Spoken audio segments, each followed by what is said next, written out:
اچھا، ایک اور سوال ہے میزان ہی کے حوالے سے کہ نماز میں بات نہ کرنے اور شائستہ و مناسب لباس پہننے کو نماز کے آداب کے تحت آپ نے بیان کیا ہے، جبکہ جو فقہاء ہیں وہ نماز میں بات کرنے اور سطر ظاہر ہونے کو مفسدات نماز میں شمار کرتے ہیں، تو یہ آداب کا خیال نہ رکھا جائے تو نتیجے کے لحاظ سے نماز مفسد ہو جاتی ہے۔ فقہاء اور آپ کے زاویے میں کیا کوئی فرق ہے؟ دیکھیے، میرا جو زاویہ ہے پورے دین کو بیان کرنے کا، وہ ان اصطلاحات میں بند نہیں کیا جا سکتا۔ میں نے ایک بالکل دوسرا طریقہ اختیار کیا ہے۔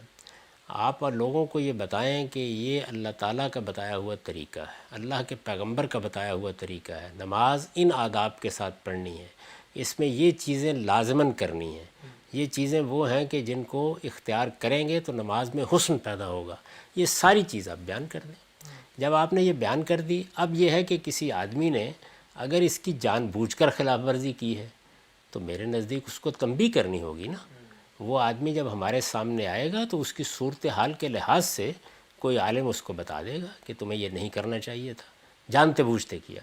اگر غلطی سے کسی سے کوئی بات ہو گئی ہے تو وہ خود متنبہ ہو جائے گا۔ اس کا مطلب یہ ہے کہ وہ جانتا تھا لیکن غلطی ہو گئی، تو اس سے کہا جائے گا کہ یہ غلطی دوبارہ نہیں ہونی چاہیے، یا اس میں اگر ایسی غلطی ہے کہ تم صاحب کا سجدہ کر لو یا اللہ تعالیٰ سے استغفار کرو تو بس یہ کافی ہو جائے گا۔ تو میں اس کو اس فطری جگہ پر رکھتا ہوں۔ میرے نزدیک جس وقت آپ ایک فہرستیں بنا دیتے ہیں نماز جیسی چیز کی جو خدا کے ساتھ تعلق کا اظہار ہے، تو مجھے ذرا سروے کر کے بتائیے گا کتنے لوگوں کو وہ یاد ہوتی ہیں۔ یہ بے شمار لوگ جو نماز پڑھ رہے ہیں، مسجدوں میں جا رہے ہیں، ان سے پوچھیں کہ جو فقہاء نے نماز کے واجبات بیان کیے ہیں ذرا گنوا دیں، جو فرائض بیان کیے ہیں ذرا وہ بتا دیں۔ تو اس طرح کی جو چیزیں ہیں ان کو اس طرح قانون نہیں بنانا چاہیے۔ میرا زاویہ نظر اس میں بہت مختلف ہے، یعنی ہمیں ہر حال میں اس پر توجہ دلانی چاہیے کہ بہترین نماز، اچھی نماز یہ ہے، اور ہر مسلمان کو وہ اچھی نماز، وہ بہترین نماز پڑھنی ہے۔ یعنی اپنے طور پر نہ کسی لازمی چیز سے انحراف کرنا ہے، نہ فرائض کو چھوڑنا ہے، نہ اس کے آداب کے معاملے میں کوئی چیز کرنی ہے۔ کوئی غلطی ہو جائے گی، پوچھے گا آدمی آ کے، تو دین کا ہر عالم اس وقت یہ محسوس کر لیتا ہے کہ اس میں کیا بات اس کو بتانی ہے، وہ بتا دے گا۔ یہ بہت کافی ہے۔ یہ اصل میں وہ فطری طریقہ ہے جو صحابہ کرام نے اختیار کیا۔ جب آپ اس کو اس طرح سے قاعدوں میں ڈھال دیتے ہیں تو نہ لوگوں تک وہ بات پہنچتی ہے اور نہ ان کی نماز حقیقی نماز رہتی ہے۔ تو میرا اس معاملے میں رجحان یہ ذوق ہے۔ میں نے اسی طرح اس کو اپنی کتاب میں بیان بھی کیا۔ اچھا ہم سے جو ابھی آپ نے بات فرمائی، اس سے تو ایک بالکل ایک ڈفرینٹ اپروچ سامنے آتی ہے۔ میں پوچھنا آپ سے چاہتا ہوں، جب ہم مثلا فقہ کی کتابیں کھولتے ہیں تو اس میں تو یہاں تک بتایا گیا ہوتا ہے کہ اب جب کہا گیا ہے کہ آپ نے وضو کرنا ہے اور اس کے لیے پانی جو ہے وہ پاک ہونا چاہیے، تو یہ تو ایک فطری ضرورت پیدا ہوتی ہے نا، پاک پانی کیا ہوتا ہے، اس میں رقت و میلان کی بحث کی جائے، اس میں بتایا جائے مائی جاری کیا ہوتا ہے، اس کی چوڑائی لمبائی کیا ہے، اور اس میں مثلا اگر کوئی فاسد گر گیا ہے، چڑیا مر گئی ہے تو کتنے ڈول نکالے جائیں۔ تو یہ ساری بحثیں تو پھر انسانی علم آپ سے آپ پیدا کر لیتا ہے نا، یہ مفروضات تو پھر سامنے آ جاتے اس کی ہیں۔ کیا ضرورت؟ یعنی جس پانی کو لوگ استعمال کرنا اپنے لیے موضوع سمجھتے ہیں اسی سے ان کو وضو بھی کرنا چاہیے، اور جس پانی سے ان کو ویسے استعمال کرنے میں کراہت محسوس ہوتی ہے اس میں تیمم کر لینا چاہیے، یا اچھا پانی میسر کرنے کی کوشش کرنی چاہیے۔ اللہ تعالیٰ کے ساتھ اس تعلق کو آپ اس طرح قانون کے ضابطے میں کیوں باندھنا چاہتے ہیں جس طرح سے عام طور پر ریاست کے معاملات باندھے جاتے ہیں یا عدالتیں فیصلہ کرتی ہیں؟ اس میں بندے کے اندر یہ شعور پیدا کریں کہ اس نے پاکیزگی اختیار کرنی ہے، پاکیزہ رہنا ہے، وضو کرنا ہے تو یہ اللہ کے حضور میں پاکیزہ ہو کر حاضر ہونے کے آداب میں سے ہے۔ تو اس میں اگر مثال کے طور پر پانی ہے اور اس کی اپنی طبیعت آمادہ نہیں ہو رہی کہ اس میں ہاتھ ڈالے یا اس سے کلی کرے یا اسے اپنے منہ پر ڈالے، تو آپ کے کہہ دینے سے وہ یہ کام کر لے گا۔ اور اس کا بڑا انحصار کس چیز پر ہوتا ہے؟ آپ کی علف و عادت پر ہوتا ہے۔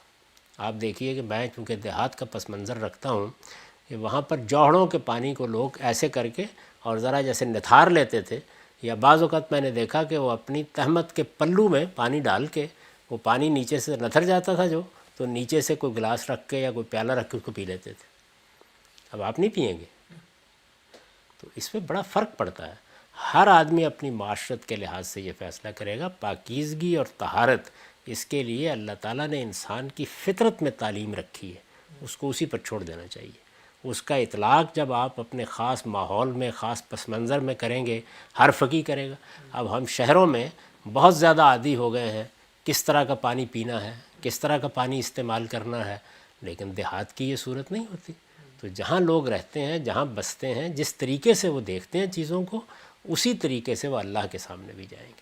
اس کو اس طرح قانون کے ضابطوں میں لانے کی میرے نزدیک کوئی ضرورت نہیں۔ لیکن ہم سب کہا ہی جاتا ہے کہ اب مثلا کوئی بندہ سوال لے کر آ گیا آپ کے پاس، تو آپ نے تو اس کو جواب دینا۔ مثلا میں 2 سوال آپ کے سامنے رکھتا ہوں۔ ایک بندہ یہ کہتا ہے کہ جی میں جا رہا تھا، مجھے کسی نے دھکا دیا، میں سوئمنگ پول میں گر گیا، تو اب میں نہا تو گیا، تو کیا میرا وضو ہو گیا تو نہیں ہو گیا؟ تو اس پہ کیا کہیں گے پھر؟ یعنی اس کو کیوں تکلیف ہوئی اتنی میرے پاس آنے کی؟ اگر وہ اس میں سے گر گیا تھا اور اس کو یہ احساس ہے کہ میں پاکی کے ساتھ ہوں اور مجھے کوئی پلیدی لاحق نہیں ہوئی، اور سوئمنگ پول میں گرنے کے بعد بھی وہ اسی پانی کو منہ میں لے کے پی سکتا ہے، تو اس سے وضو کر لے کھڑے ہو کے۔ اس کا قاعدہ کیوں بنایا؟ اس کو کیوں قاعدہ بنایا جائے؟ یعنی اس کی کیا ضرورت کیا ہے، کیا پیش آ گئی ہے؟ وہ سوئمنگ پول میں گر بھی گئے، وہ نہا بھی لیے، ظاہر ہے ان کے کپڑے بھی انہوں نے تبدیل کیے ہوں گے، اور وضو جو اللہ کے حضور میں حاضری کے لیے کرنا چاہیے بس اسی میں مشکل ہے۔ اس کے لیے وہ وہاں سے آئیں گے، اپنا تہمت انہوں نے کندھے پر ڈالا ہوگا، میرے پاس آ کے مسئلہ پوچھیں گے۔ یہ کیا چیز ہے؟ لوگوں کو بتانا چاہیے کہ وہ پروردگار کی بارگاہ میں جا رہے ہیں تو انہیں وضو کر کے نماز پڑھنی چاہیے، غسل کر کے جانا چاہیے۔ اور اس میں اگر فرض کیجئے ایسی کوئی صورت ہو گئی، کسی نے نماز پڑھ لی، تو آپ دیکھ کے اندازہ کر کے بتا دیں گے کہ اس آدمی کو یہ کہنا چاہیے کہ زیادہ احتیاط کیا کرو یا نہیں۔ ہر دور میں اہل علم پیدا ہوتے رہتے ہیں، وہ اس کا اطلاق کر کے بتا دیں گے۔ اس لیے میں فقہ کو کوئی جامد چیز نہیں سمجھتا۔ یہ یوں نہیں ہے کہ فقہ کی ضرورت نہیں ہے، یہ جامد چیز نہیں ہے۔ اللہ تعالیٰ ایسے اہل علم پیدا کرتا رہتا ہے جس سے لوگ رہنمائی لے کر خود یہ فیصلے کرتے رہتے ہیں۔ اس کو اسی فطری رفتار سے آگے بڑھتے رہنا چاہیے۔ آپ اس کو قاعدے بنا کے جب کتابوں میں ثبت کریں گے تو شریعت تو اتنی سی ہوگی، اس کے اوپر یہ انبار آپ ڈال دیں گے۔ ایک اور سوال ہم سے مختلف، آپ کو معلوم ہو کہ آپ نے مسجد میں وضو کیا ہے جس ٹینک سے، تو وہاں کوئی چڑیا مری ہوئی تھی، تو اب پانی تو ناپاک تھا، تو نہ وضو ہوا، پھر نہ نماز ہوئی، نہ آگے کچھ اور ہوا؟ جس وقت میں نے وضو کیا تھا نہ مجھے اس میں بدبو محسوس ہوئی، نہ رنگ میں کوئی خرابی محسوس ہوئی۔ میں اس کا مکلف کیوں ہوں؟ میں نے وضو کیا، میں نماز پڑھ لی، اس وقت میرا علم یہی تھا، بات ختم ہو گئی۔ میں آپ کو بتاؤں، خود میرے ساتھ یہ واقعہ پیش آیا۔ میں جس زمانے میں لاہور میں رہتا تھا تو وہاں پر ایک چھوٹی سی بستی ہے ایڈن کاٹیج، وہاں رہتا تھا، اور مسجد میں ظاہر نماز پڑھنے کے لیے بہت اہتمام سے جاتے تھے۔ تو کیا ہوا، فجر کی نماز کے بعد ہمارے جو امام صاحب تھے انہوں نے کہا کہ ذرا لوگوں کو یہ بات سنتے جائیں۔ تو سب لوگ خیر بیٹھ گئے، میں بھی رک گیا، ہم نکل رہے تھے مسجد سے۔ تو انہوں نے فرمایا کہ اچھا، میرا تو معمول یہ ہے کہ میں گھر سے ہی وضو کر کے ہمیشہ جاتا ہوں، مسجد میں بہت کم وضو کرنے کا موقع ہو، سوائے اس کے کسی وقت کوئی ضرورت پیش آ جائے تو گھر سے آپ فجر کی نماز کے لیے وضو کر کے نکلتے ہیں۔ تو مجھے کبھی وہاں وضو کرنے کی ضرورت نہیں پیش آئی تھی، لیکن انہوں نے روک کر کہا کہ کل یہ معلوم ہوا ہے کہ کوئی چڑیا ہمارے ہاں پانی کے ٹینک میں گر گئی تھی، اور اندازہ یہ کیا گیا ہے کہ وہ 15 دن سے وہاں تھی، تو لوگ 15 دن کی اپنی نمازیں دہرا لیں۔ تو میں نے دیکھا کہ لوگ بڑے پریشان کھڑے ہوئے ہیں، کیونکہ سمجھ میں نہیں آ رہا کیا کرنا چاہیے۔ تو بعد میں نے ان کی خدمت میں عرض کیا کہ اس کی کیا ضرورت تھی؟ بھئی آپ کو اللہ تعالیٰ نے جو ذوق دیا ہے اس کے مطابق آپ یہاں پر اس پانی کی ٹونٹی میں کسی کو بدبو نہیں آئی، کسی کو کوئی خرابی نہیں محسوس ہوئی۔ تو جس طریقے اگر فرض کر لیجیے اس میں لوگوں نے پانی پی لیا ہوتا تو کیا کرتے؟ وہ نکالتے اس کو واپس۔ انہوں نے وضو کیا، نماز پڑھی، اللہ کے حضور میں حاضر ہوئے، اللہ تعالیٰ قبول فرمائے گا۔ اس طرح کے جو معاملات ہیں اس کا پھر نتیجہ یہ نکلتا ہے کہ 15 دن کی نمازیں دہرا لیجیے۔